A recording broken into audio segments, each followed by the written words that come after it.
ഇന്ന് 140-ാം ദിവസം. നാം വായിക്കുന്നത് സംഖ്യാപുസ്തകം 23-ാം അധ്യായം, സദൃശ്യവാക്യങ്ങൾ 7-ാം അധ്യായവും 1 കൊരിന്ത്യർ 7-ാം അധ്യായവുമാണ്. സംഖ്യാപുസ്തകം 23-ാം അധ്യായം. അനന്തരം ബിലെയാം ബാലാക്കിനോട്, ഇവിടെ എനിക്ക് 7 യാഗപീഠം പണിത് 7 കാളയെയും 7 ആട്ടുകൊറ്റനെയും ഒരുക്കി നിർത്തുക എന്ന് പറഞ്ഞു. ബിലെയാം പറഞ്ഞതുപോലെ ബാലാക്ക് ചെയ്തു. ബാലാക്കും ബിലെയാമും ഓരോ പീഠത്തിന്മേലും 1 കാളയെയും 1 ആട്ടുകൊറ്റനെയും യാഗം കഴിച്ചു. പിന്നെ ബിലെയാം ബാലാക്കിനോട്, നിന്റെ ഹോമയാഗത്തിന്റെ അടുക്കൽ നിൽക്ക, ഞാൻ അങ്ങോട്ട് ചെല്ലട്ടെ. പക്ഷേ യഹോവ എനിക്ക് പ്രത്യക്ഷനാകും, അവൻ എന്നെ ദർശിക്കുന്നത് ഞാൻ നിന്നോട് അറിയിക്കുമെന്ന് പറഞ്ഞു കുന്നിന്മേൽ കയറി. ദൈവം ബിലെയാമിന് പ്രത്യക്ഷനായി. ബിലെയാം അവനോട്, ഞാൻ 7 പീഠം ഒരുക്കി ഓരോ പീഠത്തിന്മേലും 1 കാളയെയും 1 ആട്ടുകൊറ്റനെയും യാഗം കഴിച്ചിരിക്കുന്നു എന്ന് പറഞ്ഞു. എന്നാറെ യഹോവ ഒരു വചനം ബിലെയാമിന്റെ നാവിന്മേൽ ആക്കിക്കൊടുത്തു. നീ ബാലാക്കിന്റെ അടുക്കൽ മടങ്ങിച്ചെന്ന് ഇപ്രകാരം പറയണമെന്ന് കൽപ്പിച്ചു. അവൻ അവന്റെ അടുക്കൽ മടങ്ങിച്ചെന്ന് അവനും മോവാബ്യ പ്രഭുക്കന്മാർ എല്ലാവരും ഹോമയാഗത്തിന്റെ അടുക്കൽ നിന്നിരുന്നു. അപ്പോൾ അവൻ സുഭാഷിതം ചൊല്ലി തുടങ്ങിയത്, ബാലാക്ക് എന്നെ അരാമിൽ നിന്നും മോവാബ് രാജാവ് പൂർവ്വ പർവ്വതങ്ങളിൽ നിന്നും വരുത്തി. ചെന്ന് യാക്കോബിനെ ശപിക്കാം, ചെന്ന് ഇസ്രായേലിനെ പ്രാകുക എന്നു പറഞ്ഞു. ദൈവം ശപിക്കാത്തവനെ ഞാൻ എങ്ങനെ ശപിക്കും? യഹോവ പ്രാകാത്തവനെ ഞാൻ എങ്ങനെ പ്രാകും? ശിലാഗ്രഹങ്ങളിൽ നിന്ന് ഞാൻ അവനെ കാണുന്നു, ഗിരികളിൽ നിന്ന് ഞാൻ അവനെ ദർശിക്കുന്നു. ഇതാ തനിച്ചു പാർക്കുന്ന ഒരു ജനം, ജാതികളുടെ കൂട്ടത്തിൽ എണ്ണപ്പെടുന്നതുമില്ല. യാക്കോബിന്റെ ധൂളിയെ ആർക്ക് എണ്ണാം? ഇസ്രായേലിന്റെ കാലാംശത്തെ ആർക്ക് ഗണിക്കാം? ഭക്തന്മാർ മരിക്കും പോലെ ഞാൻ മരിക്കട്ടെ, എന്റെ അവസാനം അവന്റേതുപോലെ ആകട്ടെ. ബാലാക്ക് ബിലെയാമിനോട്, നീ എന്നോട് ഈ ചെയ്തത് എന്ത്? എന്റെ ശത്രുക്കളെ ശപിപ്പാനല്ലോ ഞാൻ നിന്നെ വരുത്തിയത്. നീയോ അവരെ അനുഗ്രഹിക്കുക അത്രേ ചെയ്തിരിക്കുന്നു എന്ന് പറഞ്ഞു. അതിന് അവൻ, യഹോവ എന്റെ നാവിന്മേൽ തന്നതു പറവാൻ ഞാൻ ശ്രദ്ധിക്കണ്ടായോ എന്ന് ഉത്തരം പറഞ്ഞു. ബാലാക്ക് അവനോട്, നീ അവരെ മറ്റൊരു സ്ഥലത്ത് നിന്ന് കാണേണ്ടതിന് എന്നോട് കൂടെ വരിക, എന്നാൽ അവരുടെ ഒരറ്റം മാത്രമല്ലാതെ എല്ലാവരെയും കാണുകയില്ല. അവിടെ നിന്ന് അവരെ ശപിക്കണം എന്ന് പറഞ്ഞു. ഇങ്ങനെ അവൻ പിസ്ക കൊടുമുടിയിൽ സോഫീം എന്ന മുകൾ പരപ്പിലേക്ക് അവനെ കൊണ്ടുപോയി. 7 യാഗപീഠം പണിത് ഓരോ പീഠത്തിന്മേലും 1 കാളയെയും 1 ആട്ടുകൊറ്റനെയും യാഗം കഴിച്ചു. പിന്നെ അവൻ ബാലാക്കിനോട്, ഇവിടെ നിന്റെ ഹോമയാഗത്തിന്റെ അടുക്കൽ നിൽക്ക, ഞാൻ അങ്ങോട്ട് ചെന്ന് കാണട്ടെ എന്ന് പറഞ്ഞു. യഹോവ ബിലെയാമിന് പ്രത്യക്ഷനായി അവന്റെ നാവിന്മേൽ ഒരു വചനം കൊടുത്തു. ബാലാക്കിന്റെ അടുക്കൽ മടങ്ങിച്ചെന്ന് ഇപ്രകാരം പറക എന്ന് കൽപ്പിച്ചു. അവൻ അവന്റെ അടുക്കൽ വന്നപ്പോൾ അവൻ മോവാബ്യ പ്രഭുക്കന്മാരോടു കൂടെ തന്റെ ഹോമയാഗത്തിന്റെ അടുക്കൽ നിന്നിരുന്നു. അപ്പോൾ ബാലാക്ക് അവനോട്, യഹോവ എന്ത് അരുളി ചെയ്തു എന്ന് ചോദിച്ചു. അവൻ സുഭാഷിതം ചൊല്ലി തുടങ്ങിയത്, ബാലാക്കെ, എഴുന്നേറ്റ് കേൾക്ക, സിപ്പോരിന്റെ പുത്ര, എനിക്ക് ചെവി തരിക. വ്യാജം പറവാൻ ദൈവം മനുഷ്യനല്ല, അനുദപിപ്പാൻ അവൻ മനുഷ്യപുത്രനുമല്ല. താൻ കൽപ്പിച്ചത് ചെയ്യാതിരിക്കുമോ? താൻ അരുളി ചെയ്തത് നിവർത്തിക്കാതിരിക്കുമോ? അനുഗ്രഹിപ്പാൻ എനിക്ക് കൽപ്പന ലഭിച്ചിരിക്കുന്നു, അവൻ അനുഗ്രഹിച്ചിരിക്കുന്നു, എനിക്കത് മറിച്ചുകൂടാ. യാക്കോബിൽ തിന്മ കാണാനില്ല, ഇസ്രായേലിൽ കഷ്ടത ദർശിപ്പാനുമില്ല. അവന്റെ ദൈവമായ യഹോവ അവനോട് കൂടെയിരിക്കുന്നു. രാജകോലാഹലം അവരുടെ മധ്യയുണ്ട്. ദൈവം അവരെ മിസ്രൈമിൽ നിന്ന് കൊണ്ടുവരുന്നു. കാട്ടുപോത്തിന്റെ തുല്യമായ ബലം അവനുണ്ട്. ആഭിചാരം യാക്കോബിന് പറ്റുകയില്ല, ലക്ഷണവിദ്യ ഇസ്രായേലിനോട് ഫലിക്കുകയുമില്ല. ഇപ്പോൾ യാക്കോബിനെ കുറിച്ചും ഇസ്രായേലിനെ കുറിച്ചും ദൈവം എന്തെല്ലാം പ്രവർത്തിച്ചിരിക്കുന്നു എന്നേ പറയാവൂ. ഇതാ ജനം സിംഹിയെ പോലെ എഴുന്നേൽക്കുന്നു, ബാലസിംഹത്തെ പോലെ തെളിഞ്ഞു നിൽക്കുന്നു. അവൻ ഇര പിടിച്ചു തിന്നാതെയും നിഹതന്മാരുടെ രക്തം കുടിക്കാതെയും കിടക്കയില്ല. അപ്പോൾ ബാലാക്ക് ബിലെയാമിനോട്, അവരെ ശപിക്കുകയും വേണ്ട, അനുഗ്രഹിക്കുകയും വേണ്ട എന്ന് പറഞ്ഞു. ബിലെയാം ബാലാക്കിനോട്, യഹോവ കൽപ്പിക്കുന്നതൊക്കെയും ഞാൻ ചെയ്യും എന്ന് നിന്നോട് പറഞ്ഞില്ലയോ എന്ന് ഉത്തരം പറഞ്ഞു. ബാലാക്ക് ബിലെയാമിനോട്, വരിക, ഞാൻ നിന്നെ മറ്റൊരു സ്ഥലത്ത് കൊണ്ടുപോകാം. അവിടെ നിന്ന് നീ എനിക്ക് വേണ്ടി അവരെ ശപിപ്പാൻ ദൈവത്തിന് പക്ഷേ സമ്മതമാകുമെന്ന് പറഞ്ഞു. അങ്ങനെ ബാലാക്ക് ബിലെയാമിനെ മരുഭൂമിക്ക് എതിരെയുള്ള പെയോർ മലയുടെ മുകളിൽ കൊണ്ടുപോയി. ബിലെയാം ബാലാക്കിനോട്, ഇവിടെ എനിക്ക് 7 യാഗപീഠം പണിത് 7 കാളയെയും 7 ആട്ടുകൊറ്റനെയും ഒരുക്കി നിർത്തുക എന്ന് പറഞ്ഞു. ബിലയാം പറഞ്ഞതുപോലെ ബാലാക് ചെയ്തു. ഓരോ യാഗപീഠത്തിന്മേലും 1 കാളയെയും 1 ആട്ടുകൊറ്റനെയും യാഗം കഴിച്ചു. സദൃശ്യവാക്യങ്ങൾ 7-ാം അധ്യായം. മകനെ, എന്റെ വചനങ്ങളെ പ്രമാണിച്ച് എന്റെ കൽപ്പനകളെ നിന്റെ ഉള്ളിൽ സംഗ്രഹിച്ചുകൊള്ളുക. നീ ജീവിച്ചിരിക്കേണ്ടതിന് എന്റെ കൽപ്പനകളെയും ഉപദേശത്തെയും നിന്റെ കണ്ണിന്റെ കൃഷ്ണമണിയെ പോലെ കാത്തുകൊള്ളുക. നിന്റെ വിരലിന്മേൽ അവയെ കെട്ടുക, ഹൃദയത്തിന്റെ പലകയിൽ എഴുതുക.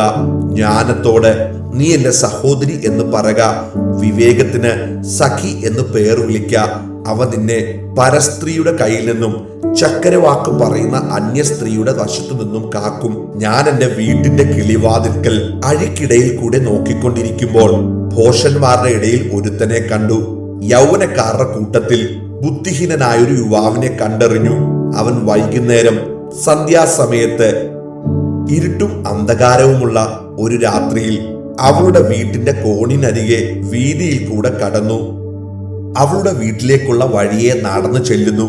പെട്ടെന്ന് ഇതാ, വേശ്യാവസ്ത്രം ധരിച്ചും ഹൃദയത്തിൽ ഉപായം പൂണ്ടുമുള്ളൊരു സ്ത്രീ അവനെ എതിരേറ്റു വരുന്നു. അവൾ മോഹപരവശയും തന്നിഷ്ടക്കാരിയുമാകുന്നു. അവളുടെ കാൽ വീട്ടിൽ അടങ്ങിയിരിക്കയില്ല. ഇപ്പോൾ അവളെ വീതിയിലും പിന്നെ വിശാല സ്ഥലത്തും കാണാം. ഓരോ കോണിലും അവൾ പതിയിരിക്കുന്നു. അവൾ അവനെ പിടിച്ചു ചുംബിച്ചു. ലജ്ജ കൂടാതെ അവനോട് പറയുന്നത്, എനിക്ക് സമാധാന യാഗങ്ങൾ ഉണ്ടായിരുന്നു. ഇന്ന് ഞാൻ എന്റെ നേർച്ചകളെ കഴിച്ചിരിക്കുന്നു. അതുകൊണ്ട് ഞാൻ നിന്നെ കാണുവാൻ ആഗ്രഹിച്ചു. നിന്നെ എതിരേൽപ്പാൻ പുറപ്പെട്ട് നിന്നെ കണ്ടെത്തിയിരിക്കുന്നു. ഞാൻ എന്റെ കട്ടിലിന്മേൽ പരവതാനികളും മിശ്രൈമ്യ നൂൽ കൊണ്ടുള്ള വരിയൻ പടങ്ങളും വിരിച്ചിരിക്കുന്നു. മൂറും അകിലും ലവംഗവും കൊണ്ട് ഞാൻ എന്റെ മെത്ത സുഗന്ധമാക്കിയിരിക്കുന്നു. വരിക, വെളുക്കും വരെ നമുക്ക് പ്രേമത്തിൽ രമിക്കാം. കാമവിലാസങ്ങളാൽ നമുക്ക് സുഖിക്കാം. പുരുഷൻ വീട്ടിൽ ഇല്ല, ദൂരയാത്ര പോയിരിക്കുന്നു. പണമടിശീല കൊണ്ടുപോയിട്ടുണ്ട്. പൗർണമി മാസിക്ക് വീട്ടിൽ വന്നെത്തുകയുള്ളൂ. ഇങ്ങനെ ഏറിയൊരു ഇമ്പവാക്കുകളാൽ അവൾ അവനെ വശീകരിച്ചു. അധരമാധുര്യം കൊണ്ട് അവനെ നിർബന്ധിക്കുന്നു. അറുക്കുന്നിടത്തേക്ക് കാളയും ചങ്ങലയിലേക്ക് ഭോഷനും പോകുന്നത് പോലെയും പക്ഷി ജീവഹാനിക്കുള്ളതെന്നറിയാതെ കണിയിലേക്ക് ബന്ധപ്പെടുന്നത് പോലെയും കരളിൽ അസ്ത്രം തറയ്ക്കുവോളം അവൻ അവളുടെ പിന്നാലെ ചെല്ലുന്നു. ആകയാൽ മക്കളെ, എന്റെ വാക്ക് കേൾപ്പീൻ, എന്റെ വായിലെ വചനങ്ങളെ ശ്രദ്ധിപ്പീൻ. നിന്റെ മനസ്സ് അവളുടെ വഴിയിലേക്ക് ചായരുത്. അവളുടെ പാതകളിലേക്ക് നീ തെറ്റിച്ചെല്ലുകയും അരുത്. അവൾ വീഴിച്ച ഹതന്മാർ അനേകർ, അവൾ കൊന്നുകളഞ്ഞവർ ആകെ വലിയൊരു കൂട്ടമാകുന്നു. അവളുടെ വീട് പാതാളത്തിലേക്കുള്ള വഴിയാകുന്നു. അത് മരണത്തിന്റെ അറകളിലേക്ക് ചെല്ലുന്നു.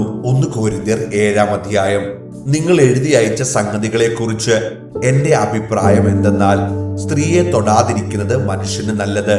എങ്കിലും ദുർനടപ്പ് നിമിത്തം ഓരോരുത്തന് സ്വന്തം ഭാര്യയും ഓരോരുത്തിക്ക് സ്വന്തം ഭർത്താവും ഉണ്ടായിരിക്കട്ടെ. ഭർത്താവ് ഭാര്യയ്ക്കും ഭാര്യ ഭർത്താവിനും കടംപെട്ടിരിക്കുന്നത് ചെയ്യട്ടെ. ഭാര്യയുടെ ശരീരത്തിന്മേൽ അവൾക്കല്ല, ഭർത്താവിനത്രേ അധികാരമുള്ളത്. അങ്ങനെ ഭർത്താവിന്റെ ശരീരത്തിന്മേൽ അവനല്ല, ഭാര്യയ്ക്കത്രേ അധികാരം.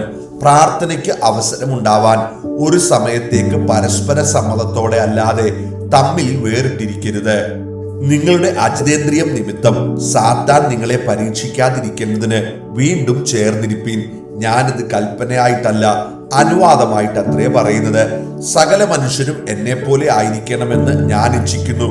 എങ്കിലും ഒരുവന് ഇങ്ങനെയും ഒരുവന് അങ്ങനെയും താതാന്റെ കൃപാവരം ദൈവം നൽകിയിരിക്കുന്നു. വിവാഹം കഴിക്കാത്തവരോടും വിധവമാരോടും അവർ എന്നെ പോലെ പാർത്തുകൊണ്ടാൽ അവർക്ക് കൊള്ളാമെന്ന് ഞാൻ പറയുന്നു. ജിതേന്ദ്രിയമില്ലെങ്കിലോ അവർ വിവാഹം ചെയ്യട്ടെ. അഴലുന്നതിനേക്കാൾ വിവാഹം ചെയ്യുന്നത് നല്ലത്. വിവാഹം കഴിഞ്ഞവരോടോ ഞാനല്ല, കർത്താവ് തന്നെ കൽപ്പിക്കുന്നത്, ഭാര്യ ഭർത്താവിനെ വേർപിരിയരുത്. പിരിഞ്ഞു എന്ന് വരികിലോ വിവാഹം കൂടാതെ പാർക്കണം. അല്ലെന്ന് വരികിൽ ഭർത്താവോട് നിരന്നു കൊള്ളണം. ഭർത്താവ് ഭാര്യയെ ഉപേക്ഷിക്കുകയും അരുത്. എന്നാൽ ശേഷമുള്ളവരോട് കർത്താവല്ല, ഞാൻ തന്നെ പറയുന്നത്, ഒരു സഹോദരന് അവിശ്വാസിയായ ഭാര്യ ഉണ്ടായിരിക്കുകയും അവൾ അവനോടുകൂടെ പാർപ്പാൻ സമ്മതിക്കുകയും ചെയ്താൽ അവളെ ഉപേക്ഷിക്കരുത്. അവിശ്വാസിയായ ഭർത്താവുള്ള ഒരു സ്ത്രീയും അവൻ അവളോടുകൂടെ പാർപ്പാൻ സമ്മതിക്കുന്നുവെങ്കിൽ ഭർത്താവിനെ ഉപേക്ഷിക്കരുത്. അവിശ്വാസിയായ ഭർത്താവ് ഭാര്യ മുഖാന്തരം വിശുദ്ധീകരിക്കപ്പെട്ടും അവിശ്വാസിയായ ഭാര്യ സഹോദരൻ മുഖാന്തരം വിശുദ്ധീകരിക്കപ്പെട്ടും ഇരിക്കുന്നു. അല്ലെങ്കിൽ നിങ്ങളുടെ മക്കൾ അശുദ്ധർ എന്ന് വരും. ഇപ്പോഴോ അവർ വിശുദ്ധരാകുന്നു. അവിശ്വാസി വേർപിരിയുന്നുവെങ്കിൽ പിരിയട്ടെ. ഈ വകയിൽ സഹോദരനോ സഹോദരിയോ ബദ്ധരായിരിക്കുന്നില്ല. എന്നാൽ സമാധാനത്തിൽ ജീവിപ്പാൻ ദൈവം നമ്മെ വിളിച്ചിരിക്കുന്നു. സ്ത്രീയെ, നീ ഭർത്താവിന് രക്ഷ വരുത്തുമെന്ന് നിനക്ക് എങ്ങനെ അറിയാം? പുരുഷ, നീ ഭാര്യയ്ക്ക് രക്ഷ വരുത്തുമെന്ന് നിനക്ക് എങ്ങനെ അറിയാം? എന്നാൽ ഓരോരുത്തനെ കർത്താവ് വിഭാഗിച്ചു കൊടുക്കുന്നത് പോലെയും ഓരോരുത്തനെ ദൈവം വിളിച്ചതുപോലെയും അവനവൻ നടക്കട്ടെ. ഇങ്ങനെയാകുന്നു ഞാൻ സകല സഭകളിലും ജ്ഞാപിക്കുന്നത്. ഒരുത്തൻ പരിച്ഛേദനയോടെ വിളിക്കപ്പെട്ടുവോ അഗ്രചർമ്മം വരുത്തരുത്. ഒരുത്തൻ അഗ്രചർമ്മത്തോടെ വിളിക്കപ്പെട്ടുവോ പരിച്ഛേദന ഏൽക്കരുത്. പരിച്ഛേദന ഒന്നുമില്ല, അഗ്രചർമ്മവും ഒന്നുമില്ല. ദൈവകൽപ്പന പ്രമാണിക്കുന്നത് അത്രേ കാര്യം. ഓരോരുത്തൻ വിളിക്കപ്പെട്ട സ്ഥിതിയിൽ തന്നെ വസിച്ചു കൊള്ളട്ടെ. നീ ദാസനായി വിളിക്കപ്പെട്ടുവോ വ്യസനിക്കരുത്. സ്വതന്ത്രനാകുവാൻ കഴിയുമെങ്കിൽ അതിൽ തന്നെ ഇരുന്നു കൊള്ളുക. ദാസനായി കർത്താവിൽ വിളിക്കപ്പെട്ടവൻ കർത്താവിന്റെ സ്വതന്ത്രനാകുന്നു. അങ്ങനെ തന്നെ സ്വതന്ത്രനായി വിളിക്കപ്പെട്ടവൻ ക്രിസ്തുവിന്റെ ദാസനാകുന്നു. നിങ്ങളെ വിലയ്ക്ക് വാങ്ങിയിരിക്കുന്നു. മനുഷ്യർക്ക് ദാസന്മാരാകരുത്. സഹോദരന്മാരെ, ഓരോരുത്തൻ വിളിക്കപ്പെട്ട സ്ഥിതിയിൽ തന്നെ ദൈവസന്നിധിയിൽ വസിക്കട്ടെ. കന്യകമാരെ കുറിച്ച് എനിക്ക് കർത്താവിന്റെ കൽപ്പനയില്ല. എങ്കിലും വിശ്വസ്തനാകുവാൻ തക്കവണ്ണം കർത്താവിന്റെ കരുണ ലഭിച്ചവനായി ഞാൻ അഭിപ്രായം പറയുന്നു. ഇപ്പോഴത്തെ കഷ്ടത നിമിത്തം ഞാൻ പറഞ്ഞതുപോലെ മനുഷ്യൻ അങ്ങനെ തന്നെ ഇരിക്കുന്നത് അവന് നന്ന് എന്ന് എനിക്ക് തോന്നുന്നു. നീ ഭാര്യയോട് ബന്ധിക്കപ്പെട്ടിരിക്കുന്നുവോ വേർപാട് അന്വേഷിക്കരുത്. നീ ഭാര്യയില്ലാത്തവനോ ഭാര്യയെ അന്വേഷിക്കരുത്. നീ വിവാഹം ചെയ്താലും ദോഷമില്ല, കന്യകയും വിവാഹം ചെയ്താൽ ദോഷമില്ല. എങ്കിലും ഇങ്ങനെയുള്ളവർക്ക് ജഡത്തിൽ കഷ്ടത ഉണ്ടാകും. അത് നിങ്ങൾക്ക് വരരുത് എന്ന് എൻ്റെ ആഗ്രഹം. എന്നാൽ സഹോദരന്മാരെ, ഇതൊന്നും ഞാൻ പറയുന്നു, കാലം ചുരുങ്ങിയിരിക്കുന്നു. ഇനി ഭാര്യമാരുള്ളവർ ഇല്ലാത്തവരെ പോലെയും കരയുന്നവർ കരയാത്തവരെ പോലെയും സന്തോഷിക്കുന്നവർ സന്തോഷിക്കാത്തവരെ പോലെയും വിലയ്ക്ക് വാങ്ങുന്നവർ കൈവശമാക്കാത്തവരെ പോലെയും ലോകത്തെ അനുഭവിക്കുന്നവർ അതിനെ അനുഭവിക്കാത്തവരെ പോലെയും ആയിരിക്കണം. ഈ ലോകത്തിന്റെ രൂപം ഒഴിഞ്ഞു പോകുന്നുവല്ലോ. നിങ്ങൾ ചിന്താകുലമില്ലാത്തവരായിരിക്കണമെന്ന് ഞാൻ ഇച്ഛിക്കുന്നു. വിവാഹം ചെയ്യാത്തവൻ കർത്താവിനെ എങ്ങനെ പ്രസാദിപ്പിക്കുമെന്ന് വെച്ച് കർത്താവിനുള്ളത് ചിന്തിക്കുന്നു. വിവാഹം ചെയ്തവൻ ഭാര്യയെ എങ്ങനെ പ്രസാദിപ്പിക്കുമെന്ന് വെച്ച് ലോകത്തിനുള്ളത് ചിന്തിക്കുന്നു. അതുപോലെ ഭാര്യയായവൾക്കും കന്യകയ്ക്കും തമ്മിൽ വ്യത്യാസമുണ്ട്. വിവാഹം കഴിയാത്തവൾ ശരീരത്തിലും ആത്മാവിലും വിശുദ്ധയാകേണ്ടതിന് കർത്താവിനുള്ളത് ചിന്തിക്കുന്നു. വിവാഹം കഴിഞ്ഞവൾ ഭർത്താവിനെ എങ്ങനെ പ്രസാദിപ്പിക്കുമെന്ന് വെച്ച് ലോകത്തിനുള്ളത് ചിന്തിക്കുന്നു. ഞാനിത് നിങ്ങൾക്ക് കുടുക്കിടുവാനല്ല, യോഗ്യത വിചാരിച്ചും നിങ്ങൾ ചാബല്യം കൂടാതെയും കർത്താവിങ്കിൽ സ്ഥിരമായി വസിക്കേണ്ടതിനും നിങ്ങളുടെ ഉപകാരത്തിനായിട്ടത്രേ പറയുന്നത്. എന്നാൽ ഒരുത്തൻ തന്റെ കന്യകയ്ക്ക് പ്രായം കടന്നാൽ താൻ ചെയ്യുന്നത് അയോഗ്യമെന്ന് നിരൂപിക്കുന്നുവെങ്കിൽ അങ്ങനെ വേണ്ടി വന്നാൽ ഇഷ്ടം പോലെ ചെയ്യട്ടെ, അവൻ ദോഷം ചെയ്യുന്നില്ല. അവർ വിവാഹം ചെയ്യട്ടെ, എങ്കിലും നിർബന്ധമില്ലാതെ തന്റെ ഇഷ്ടം നടത്തുവാൻ അധികാരമുള്ളവനും ഹൃദയത്തിൽ സ്ഥിരതയുള്ളവനുമായ ഒരുവൻ തന്റെ കന്യകയെ സൂക്ഷിച്ചു കൊള്ളുവാൻ സ്വന്തം ഹൃദയത്തിൽ നിർണയിച്ചുവെങ്കിൽ അവൻ ചെയ്യുന്നത് നന്ന്. അങ്ങനെ ഒരുത്തൻ തന്റെ കന്യകയെ വിവാഹം കഴിപ്പിക്കുന്നത് നന്ന്, വിവാഹം കഴിപ്പിക്കാതിരിക്കുന്നത് ഏറെ നന്ന്. ഭർത്താവ് ജീവിച്ചിരിക്കുന്ന കാലത്തോളം സ്ത്രീ ബന്ധിക്കപ്പെട്ടിരിക്കുന്നു.